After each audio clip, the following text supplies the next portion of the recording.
What are we waiting for? 大家好，我是爱生活、爱健康的于医生，欢迎大家收看求医不如求自己。今天呢，我们讲一下肺功能失调的临床症状，比如说咳嗽、干咳少痰、咽痒、干咳，以及我们常见的容易感冒、浑身乏力、流鼻涕、打喷嚏，或者说我们的皮肤呢特别的干燥，又出现过敏性皮肤的一个情况，出汗的异常，比如说有汗、无汗，甚至半边出汗，这都是一些肺的功能失调引起的。肺呢，主要的功能是肺主气、司呼吸具有宣发肃降、宣发人体的胃气、司汗孔开合以及开窍于鼻、齐滑在毛等等一些功效。这些功能失常以后呢，就会出现相应的临床症状。那我们如何去养肺呢？就是养我们的肺的功能，功能养好了，功能正常了，那我们相应的临床症状呢也就没有了。那我们在养肺的过程当中，一定要遵循5点。第一，以气养肺。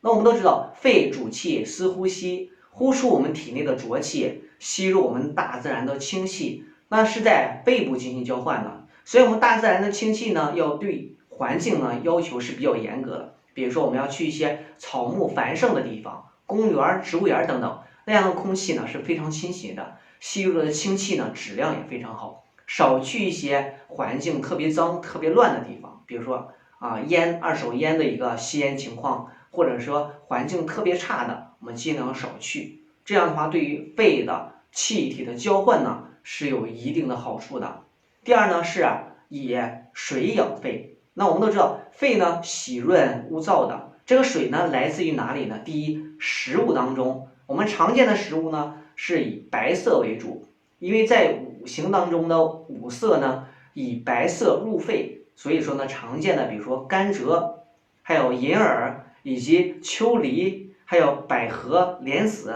等等这些白颜色的东西都具有润肺的功效。比如说我们常见的百合蜂蜜汤，那我们把这个百合呢用到30克，对吧？蜂蜜也用到30克进行熬煮，或者说我们的百合小米粥我们的整个的百合用到3克，小米呢用到100克进行整个的一个蒸煮，这些呢都有利于我们整个润肺的一个小偏方，或者说我们常见的川贝秋梨汤，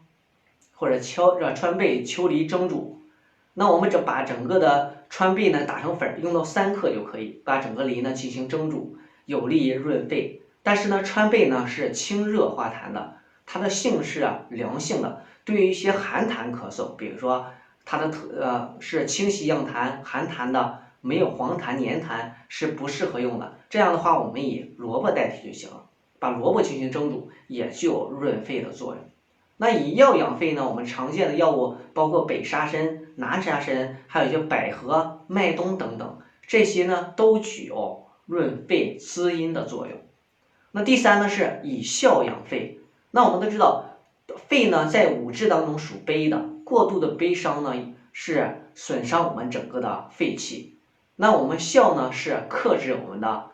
整个的悲，所以说呢笑呢有利于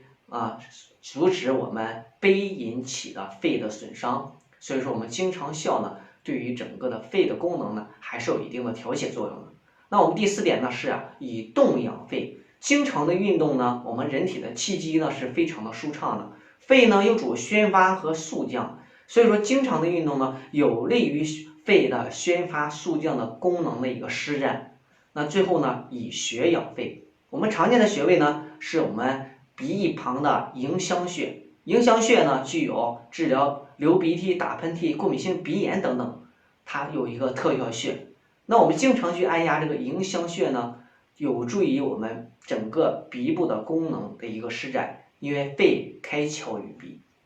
所以说呢，如果喜欢我的视频呢，欢迎大家在下方点击关注、评论、转发以及收藏等等。爱生活，爱健康。